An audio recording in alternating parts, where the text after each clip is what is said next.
So today we will be doing chemical reactions. ठीक है, that is the first chapter of our science book, and we will try to complete the chapter in a very short time. ठीक है, जो भी हमारे important questions हैं regarding the chapter और जितने भी important हमारे topics हैं वो सारे will be doing today. So for starting this chapter, balanced equation वाला portion we will be doing in a separate video and we will be doing it in a separate way. उससे पहले आज हम क्या करेंगे, केमिकल रिएक्शन पूरा complete कर देंगे. केमिकल रिएक्शन पूरा कंप्लीट करने का मतलब है जो जो टाइप के रिएक्शंस वी हैव उनको वील डू. ठीक है, तो हमारे पास यहाँ पर केमिकल रिएक्शंस में the chapter's name is chemical reaction. सबसे पहले we understand what is a reaction. If we talk about a reaction, what is it? Chemical reaction का मतलब ही क्या है? We have some particular reactants and those reactants there can be one reactant और two reactant. एक reactant है, दो है, पांच है, तीन है. वो रिएक्ट करेंगे और वो किसमें कन्वर्ट होंगे? Into some particular product.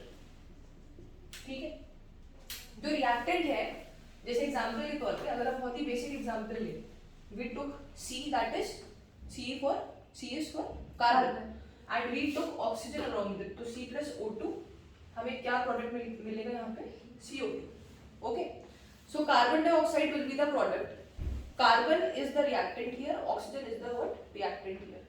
हमने यहाँ पे एक मॉलिक्यूलर फॉर्म में ऑक्सीजन को लिया, हमने यहाँ पे एलिमेंटल फॉर्म में कार्बन को लिया and we got the product CO2. इसका भी कुछ पर्टिकुलर स्टेट हो सकता है, जैसे कि this can be in the gaseous state. अगर C और O की बात कर रहे हैं, they can be in the gaseous और द सॉलिड और द एक्वस स्टेट. तो ये बेसिक अप्रोच है हमारी. रिएक्टेंट जब प्रोडक्ट में कन्वर्ट होंगे due to some particular external material, that is हो सकता है यहाँ पे हम हीट का यूज कर रहे हैं, या फिर हो सकता है we are using electricity here. ठीक है, कुछ एक्सटर्नल हमारे पास में कुछ ऐसी पर्टिकुलर एनर्जी है that is converting the reactants into what? Products. Is it clear? So what is a reaction? Basically reaction is when reactants get converted into product. In this chapter the main approach जो हम रखेंगे, जो main approach रखेंगे वो क्या होगी आपकी? 5 reactions पे चलेगा हमारा पूरा चैप्टर. पहला टाइप का रिएक्शन हमारा आता है कौन सा? Combination reaction. Second type of reaction is what? Decomposition.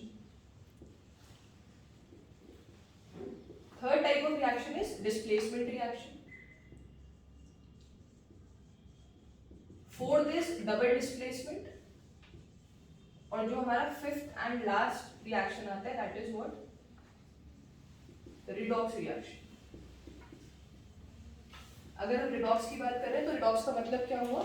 Reduction and oxidation basically. ठीक है, so redox means what? Reduction and oxidation.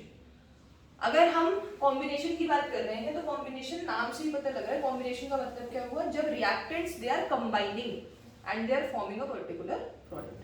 जैसे अभी हमने क्या एग्जांपल लिया था बताएं? Which example did we take? बताओ. C+O2. Okay, so the example was C+O2 and it give us what? CO2. This is what? A combination reaction. Why? क्योंकि यहाँ पर C और O ये दो reactant they are getting what? They are getting mixed up here, they are combining here and they are forming a product. Product कौन सा बन के आ रहा है हमारे पास में? CO2. और कोई example if you can give? और कोई example? M+O2 magnesium oxide. Okay, Mg+O, we can take this example. Mg+O, it gives magnesium. MgO, that is magnesium oxide. Water भी सेम तरीके से बनेगा क्या? H2+O. H2+O2, it will give us H2. Clear है ये चीज? Combination reaction is clear. इसमें दो तीन चीजें आती हैं. क्या समझना है कॉम्बिनेशन रिएक्शन में? जब भी कॉम्बिनेशन रिएक्शन हो रहा है उस टाइम पे this reaction will be considered as an exothermic reaction. अब सवाल ये उठता है व्हाट इज एक्सोथर्मिक? एक्सोथर्मिक का मतलब ये हुआ जहां पर हीट क्या हो रही है? रिलीज हो रही है. दो टाइप के रिएक्शंस हैं. एक रिएक्शन में हीट रिलीज होगी, एक रिएक्शन में क्या होगा? हीट एब्जॉर्ब होगी. अगर हीट रिलीज हो रही है that is what? Exothermic reaction. So every combination reaction is N exothermic reaction. Is it clear? अगर मान लीजिए you are doing this C+O2 CO2, इसके साथ में हमेशा क्या रिलीज होगी? हीट रिलीज होगी. It is exothermic in nature. अगर हम कर रहे हैं H2+O2, it is giving H2O, साथ में हमेशा क्या रिलीज होगी? हीट रिलीज होगी. This is what? एक्सोथर्मिक.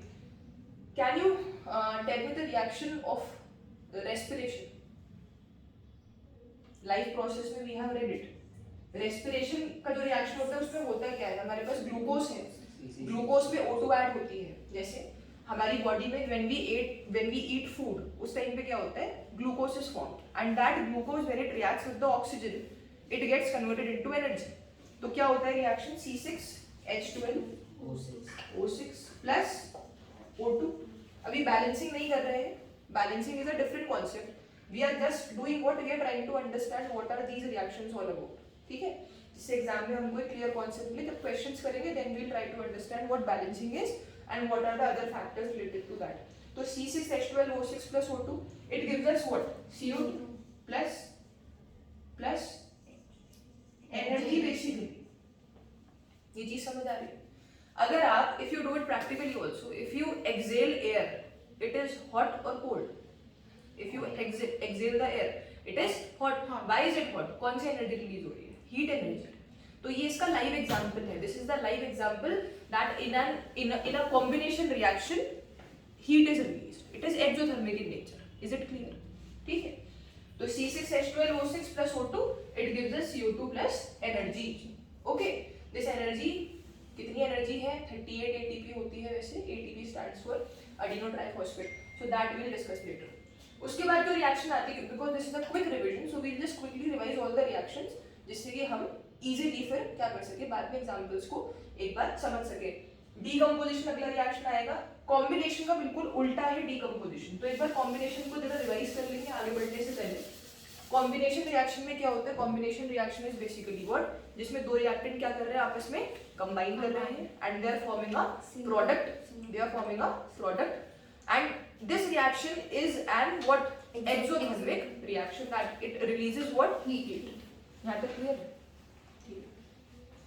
अभी इसके बाद जो आता है वो आता है हमारे पास में decomposition. It is the opposite of combination. Decomposition में क्या होगा, आपके पास एक particular, you have a particular product that is there, उसको हम रखेंगे रिएक्टेंट साइड पे। जैसे एग्जांपल हमारे पास H2O है, ये हमारा made, it is a made product. This H2O, this will be on the reactant side and we'll try to decompose it. Decompose as in we'll try to disintegrate it by the means of some or the other form of energy. जैसे अगर मान लीजिए H2O है और मैंने इसमें क्या पास करा, energy in the form of electricity, that is the electron की एनर्जी। तो इलेक्ट्रिसिटी इसमें पास करी, H2O कन्वर्ट हो गया किसमें, आपका H2 और O2 में। इलेक्ट्रिसिटी अगर हमने पास करी तो H2O कन्वर्ट हुआ किसमें, H2 और O2 में। ये चीज समझ आ रही है? कॉम्बिनेशन में क्या था, these two were the reactants, this was the product, हम कंबाइन कर रहे थे, वहां पे एक्सोथर्मिक नेचर था। यहाँ पर हमारे पास we have a reactant which we have to disintegrate by applying some particular form of energy. तो हमने क्या करा, H2O में भी पास electricity and this is electricity when you pass, this is that particular phenomenon जिसमें हम क्या कर रहे हैं, कैथोड एनोड वाला कॉन्सेप्ट ले रहे हैं। ठीक है, इलेक्ट्रोलिसिस। तो इलेक्ट्रिसिटी पास करी, H2 और O2 में कन्वर्ट हुआ, इसे हमने बोला डीकंपोजिशन। और क्या एग्जांपल ले सकते हैं, एक बहुत अच्छा एग्जांपल है AgCl2।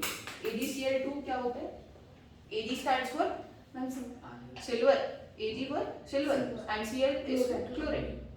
This is what, this is silver chloride. Silver chloride में हमने क्या करा है, सनलाइट की एनर्जी भी पास, मतलब कि जो फोटॉन्स होते हैं, photons are what, they are energy packet जो कि सनलाइट के थ्रू हमारे पास पहुंचते हैं। तो AgCl2 में हमने क्या पास करा, सनलाइट पास करी, it got disintegrated into Ag plus Cl2। आ रहा है समझ? अच्छा, Cl क्यों नहीं लिखा, Cl2 ही क्यों लिखा, क्योंकि मॉलिक्यूलर फॉर्म में रहेगा, it can not be there in the nascent form, it is not possible for Cl to be in the nascent form। ठीक है, तो Cl2 बनेगा गैसियस फॉर्म, तो Ag plus Cl2 में कन्वर्ट हुआ, सनलाइट की वजह से हुआ। अब यहाँ पे आपको जो बात ध्यान रखनी है, ये रखनी है कि ये वाली जो रिएक्शंस होती हैं, these are not exothermic, these are endothermic in nature, that is they absorb the energy। आप खुद सोच के देखो, मान लो कोई आपको बॉन्ड को ब्रेक करना है, if you want to break any bond, in that particular case when you are breaking some particular bond, तो आपको क्या चाहिए उस बॉन्ड को ब्रेक करने के लिए, एनर्जी तो एब्जॉर्ब करनी पड़ेगी। तो ऐसा ही यहाँ पर होगा, H2O की बॉन्ड को ब्रेक करने के लिए you will be needing some energy, वो एनर्जी आएगी, ये इसको एब्जॉर्ब करेगा और तब जाके H और O में क्या होगा, डिसइंटीग्रेट होगा। Is it clear? ठीक है, तो ये H और O में आपने क्या करा, इस तरीके से एनर्जी आई, एंडोथर्मिक इसीलिए इसका नेचर बना, और एंडोथर्मिक नेचर की वजह से we can say that it is the opposite of combination reaction. ठीक है, ये बिल्कुल ऑपोजिट है किसका, कॉम्बिनेशन रिएक्शन का, because combination was what, exothermic in nature and this is what, endothermic in nature. Is it clear? ठीक है, examples अभी करते हैं और ये चीज क्लियर हो गई। एक शॉर्ट रिवीजन के लिए, is it fine, are you understanding it? अभी अगला जो आता है वो आता है हमारे पास डिस्प्लेसमेंट। ठीक है, डिस्प्लेसमेंट के लिए हम क्या करेंगे, डिस्प्लेसमेंट के लिए we have to learn a series and that is what, that series is what, that is reactivity series. ठीक है, डिस्प्लेसमेंट के लिए वी लर्न रिएक्टिविटी सीरीज। वो क्या होती है रिएक्टिविटी सीरीज, बताओ, किसी को याद है? Kanaka, Magal, हाँ। ZnFePV, HCuHT, Ag, Potassium. Exactly. Last में platinum. Reactivity series is basically what? It is a series जिसमें कि elements हैं हमारे पास, बहुत सारे elements हैं, और इसको याद करने का जो हम तरीका लेते हैं ना, वो लेते हैं कानाका मगल, and then we revise it afterwards. We'll be doing this session in the next class, जिसमें कि हम क्या करेंगे, हम सारे जो हमारे शॉर्ट ट्रिक्स हैं उनको समझेंगे। ठीक है, this is one of the short tricks for the exam, जिसमें कि हम बहुत क्विकली चीजों को याद कर सकते हैं। तो इसको हम लेते हैं कानाका मगल। सो कानाका मगल से ही पहले समझ लो, बाकी जो रिएक्टिविटी सीरीज है that you can learn very easily, it is given in the NCERT book also. So कानाका मगल पे अब आप देखो बाकी क्या आता है, कानाका मगल के बाद बताओ क्या आता है? ZnFePV, HCuHT, Ag, Pk।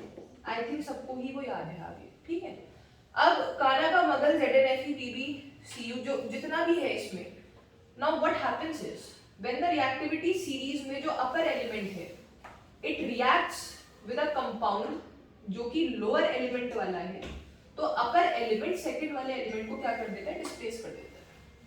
This is what happens. इसका कहने का मतलब क्या है, कहने का मतलब ये है कि मान लीजिए आपके पास में है N और एक कंपाउंड आपके पास आता है कौन सा, MgCl2। Na का मतलब क्या हुआ, सोडियम। MgCl2 मतलब क्या है, मैग्नीशियम क्लोराइड। ठीक है, तो मैग्नीशियम क्लोराइड के साथ में इसने क्या करा, रिएक्ट करा। सो Na plus MgCl2 it will automatically do what, it will replace Mg। ऐसा क्यों हुआ, क्योंकि ये रिएक्टिविटी सीरीज में ऊपर है, it is more reactive. Any element which is more reactive, it automatically displaces the other element from the compound. So Na plus MgCl2 it will give us what, NaCl plus Mg would be separate. आगे समझो। So NaCl यहाँ आ जाएगा और Mg अलग हो जाएगा। This is a very common reaction. और अगर आप बात कर रहे हैं NCERT की, तो NCERT में सबसे अच्छा रिएक्शन इसमें गिवन होता है, वो कौन सा होता है, आप लीजिए Zn plus CuSO4. Now tell me, is Cu will come here? ZnSO4. हाँ, what will be formed, बताएं? Zn plus ZnSO4. ZnSO4 plus Cu. This is what happens. बहुत ही important reaction comes in the exam. ठीक है, तो Zn plus CuSO4, ZnSO4 plus Cu. Because this was reactive, इसीलिए इसने इसको क्या करा, डिस्प्लेस करा। सही। एक और रिएक्शन हम लेते हैं and you tell me what will be the answer for that. If I take K plus MgSO4 क्या बनेगा, जल्दी बताओ। Is K more reactive than Mg? Yes it is. It will displace this. KSO4. तो क्या बनेगा, K2 SO4 plus Mg. Is it clear? You will form the compound according to the valency. That is K की valency 1 है, SO4 की 2 है, so they will cross. Right? अच्छा, यहाँ तक clear हो गया, displacement is clear. Okay. I am again saying we will discuss all the examples because we have multiple examples to explain this. लेकिन हम क्या करेंगे, उन examples को we will take a different session for that. ठीक है? अभी सिर्फ you have to understand the gist of the chapter. तो displacement समझ आ गया, अभी किस पे आएंगे अब, double displacement. अब डबल डिस्प्लेसमेंट देखो क्या होगा। डबल डिस्प्लेसमेंट में हमारे पास ये होता है that both the compounds they are having some particular ionic formation, they are having radicals. पहले रेडिकल को समझिए, जैसे मान लीजिए आपके पास है CuSO4, तो यहाँ पे एक हमारे पास केटायन है और एक कैसा है, एनायन है। तो अगर आप Cu की बात करो तो Cu कैसा है, it is a cation because it is having which charge, positive charge. Positive charge वाले को क्या बोलते हैं, केटायन। सो Cu के ऊपर चार्ज है पॉजिटिव 2+, ठीक है। और SO4 जो है हमारे पास, उसके पास भी क्या है, चार्ज है, बट 2 कैसा है, नेगेटिव या positive, negative, 2 negative. So this is what the cationic part, this is the cation part and this is what the anionic part, this is the anion part, ठीक है। ये कंपाउंड है CuSO4, इसका एक cation part है, साथ में इसका कौन सा पार्ट है, एक anion part है।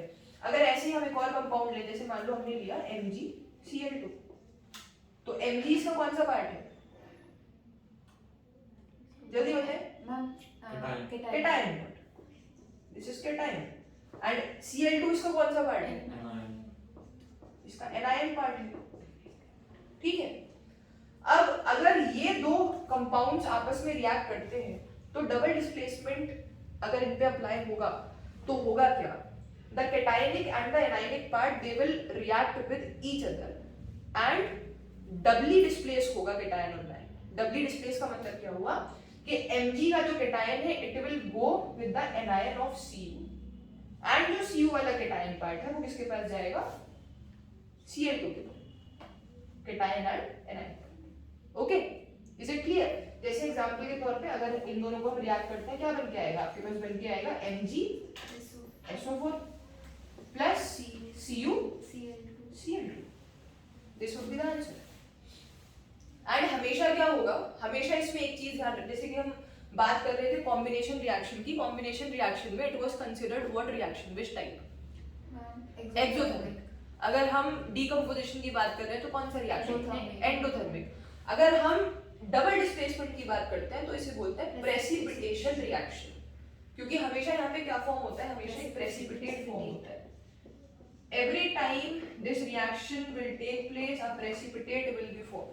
प्रेसिपिटेट होता क्या है, precipitate is something that is not getting dissolved in water. जैसे एग्जांपल के तौर पे if you are adding sand in water it will form a precipitate, it will do what, वो नीचे ऐसे ठहर जाएगा, मिक्स नहीं हो पाएगा, उसे क्या बोला हमने, precipitate। it is undissolved in water or in any form, in any solvent it is undissolved, that is known as a precipitate। तो हमने देखा यहाँ पे MgCl2 था, CuSO4 था। अब MgSO4 जो है ये किसकी तरह एक्ट करेगा यहाँ पे, as a precipitate, it will not dissolve। कोई भी टाइप की रिएक्शन आपके पास होती है जिसमें डबल डिस्प्लेसमेंट होगा, हमेशा उसमें एक चीज ध्यान रखनी है कि क्या फॉर्म होगा, प्रेसिपिटेट फॉर्म होगा। इसीलिए डबल डिस्प्लेसमेंट रिएक्शन को हम और भी क्या बोलते हैं साथ में, प्रेसिपिटेशन रिएक्शन। यहाँ तक क्लियर हो गया, बिल्कुल अच्छे से क्लियर है। I will be asking some questions now.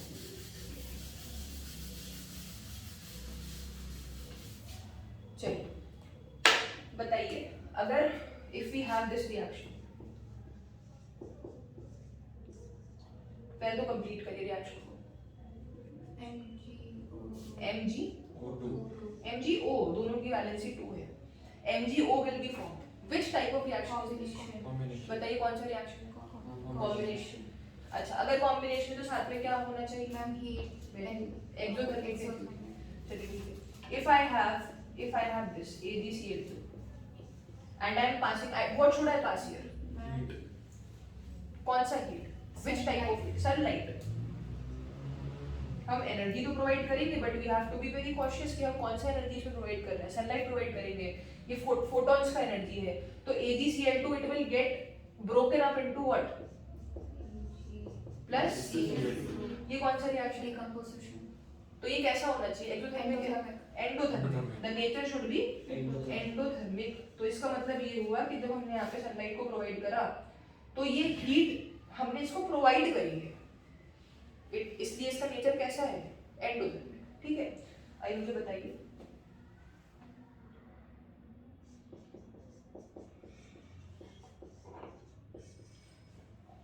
FeSO4 क्या बन के आएगा, बताओ।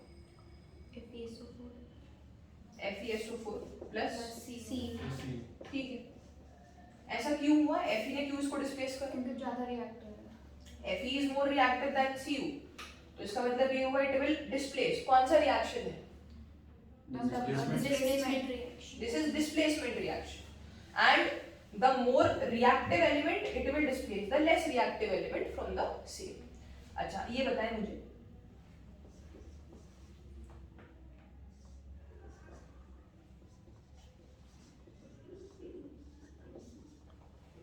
सोच के बताओ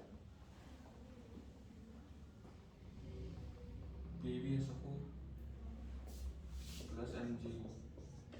PbSO4 plus NG MgO कौन सा रिएक्शन डबल डिस्प्लेसमेंट. इसका मतलब ये हुआ, कहने का मतलब है these four reactions are very clear to you. Okay.